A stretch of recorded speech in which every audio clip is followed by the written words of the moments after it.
నమస్తే, welcome to solid TV. నా పేరు పవన్ కుమార్. రీసెంట్గానే కవిత గారు ఇడుపు కాగితం సంబంధించినటువంటి కాంట్రవర్సీ చాలా వైరల్ అవుతుంది. ఇప్పుడు మనతో పాటు జనసేన వీర మహిళలు ఉన్నారు, వాళ్ళతో మాట్లాడే ప్రయత్నం చేద్దాం. మనతో పాటు మాట్లాడడానికి లక్ష్మీనాయుడు గారు ఉన్నారు, వాళ్ళతో మాట్లాడే ప్రయత్నం చేద్దాం.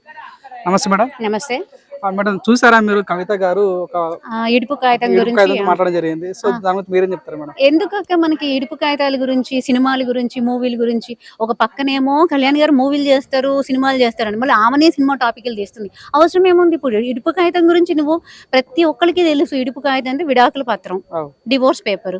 దాని గురించి ఇప్పుడు అసలు సినిమా గురించి తీయడము, సినిమాలు అంటావు, సినిమాల గురించి తీయొద్దు అంటావు, మళ్ళీ సినిమా నాయకులు, సినిమా వాళ్ళు వచ్చి రాజకీయం చేస్తున్నారంటావు, మళ్ళీ సినిమా గురించి నువ్వు ఎందుకు మాట్లాడుతున్నావు అక్క? ప్రెస్ మీట్లో మాట్లాడాల్సిన అవసరం లేదు కదా లిక్కర్ రాని.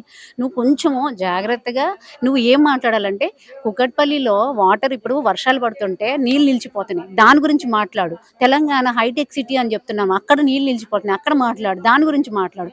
అసలు తెలంగాణను డెవలప్ చేస్తున్నారంట, రూరల్ ప్రాంతాలు చాలా ఉన్నాయి, అవి ఏం మాట్లాడరు. హైటెక్ సిటీ ఒకటి మాట్లాడతారు, అది కూడా హైటెక్ సిటీ కూడా గొప్పగేం లేదు. ఎక్కడ పడితే అక్కడ స్టాగ్నెంట్ వాటర్ నుండి నిలిచిపోయి ఉన్నాయి నీళ్లు, మురికి నీళ్లు. దాని గురించి మాట్లాడు. అమ్మ, ఎండాకాలం పోయింది, వర్షాకాలం వచ్చింది, కొంచెం చల్లబడి దాని గురించి ఆలోచించు. కళ్యాణ్ గారు మేకప్ వేసుకున్నారు అంటారు. కళ్యాణ్ గారు మేకప్ వేసుకుంటే 2006లో నువ్వేం చేసావు? నువ్వు ఒక బ్యూటీ పార్లర్ నడిపించావు. ఆ బ్యూటీ పార్లర్ నడిపించి మేకప్ వేసి నువ్వు ఎన్ని 100 కోట్ల లిక్కర్ స్కామ్ చేసావా? సరే, అయిపోయింది.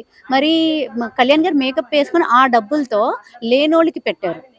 ఆయన ఎంత పెట్టారో తెలంగాణకి ఆల్రెడీ నేను చాలాసార్లు చెప్పాను. 32 కోట్లు మన కొండగట్టికి ఇస్తే, మొన్నటికి మొన్న వరదలు వచ్చినప్పుడు ₹1 ఇచ్చారు. అలాగే కోవిడ్ వచ్చినప్పుడు 2 కోట్లు ఇచ్చారు.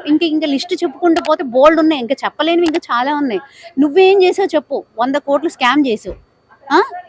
ఇంకా ఏం కావాలి నీకు? ఇంకా ఎంత చేస్తావు, ఎంత తింటావు?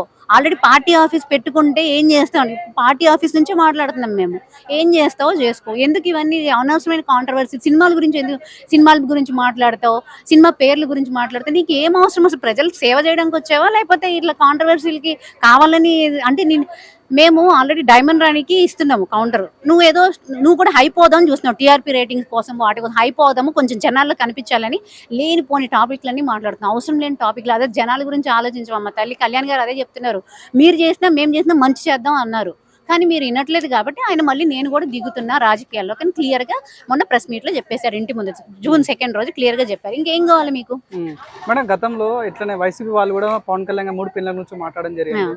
తర్వాత రీసెంట్ గా ఒక షోలో, అంటే కమెడియన్ కూడా నిహారిక పెళ్లి విడాకు గురించి పవన్ కళ్యాణ్ కడితే బాగా తెలుస్తుందని అక్కడ మాట్లాడడం జరిగింది. కవిత గారు రాజకీయ నాయకురాలు. నేను ఒక విషయం చెప్తాను, పెళ్లి అనేది వ్యక్తిగత జీవితం, ఎవరు సెల్ఫ్ అది, ఓకేనా? అది కూడా ఆయన లీగల్ గా డివోర్స్ తీసుకొని మరి ఆయన పెళ్లిళ్ళు చేసుకున్నాడు. ఎక్కడ? అదే చెప్తున్నాను కదా, ఒక పెళ్లి చేసుకుని 30 మందిని అలా స్టెప్ని మెయింటైన్ చేస్తుంటారు. అది చెయ్యడు ఆయన. ఆయన క్లియర్ గా చెప్పారు, 3 పెళ్లిళ్ళు చేసుకున్నారు, డివోర్స్ చేసుకున్నారు. దాంట్లో తప్పేముంది? అంటే ఇప్పుడు జనసేన విషయంలో చాలా మంది, ఇప్పుడు జగదీశ్వర్ రెడ్డి గారు కూడా పవన్ కళ్యాణ్ ఒక ఐటమ్ అనే పదం వాడడం జరిగింది. ఇప్పుడు కవిత గారే పవన్ కళ్యాణ్ గురించి, ఇడుపు కాగితం గురించి మాట్లాడడం జరిగింది. ఏం చెప్తావు? అంటే పెట్టిన ఐటమ్ రాజాలందరూ ఐటమ్స్ అట్లాగే మాట్లాడతారు. మేము ఎప్పుడు అలాంటి మాటలు మాట్లాడడం కాబట్టి. కానీ ఇంకోటి ఏంటంటే, విని విసిగెత్తి ఇంకా వీర మహిళలకు కూడా, జన సైనికులు కూడా మాట్లాడాల్సి వస్తుంది ఇప్పుడు. ఎందుకంటే మరీ టూ మచ్ పేటర్ అయిపోతున్నారు, ఇష్టం వచ్చినట్టు మాట్లాడుతున్నారు, నోటికి ఎంత వస్తే ఎంత మాట్లాడుతున్నారు. ఎంతకాలం ఒక చెంప మీద కొడితే ఇంకో చెంప చూపించకు, కొట్టకు అని చెప్పే రోజులు పోయినాయి, ఇంకా లాగిపెట్టి కొట్టే రోజులు వచ్చినాయి. మీరు ఎంత ఓపిక్ గా ఉంటే అంతగానో చేయగలుగుతాం.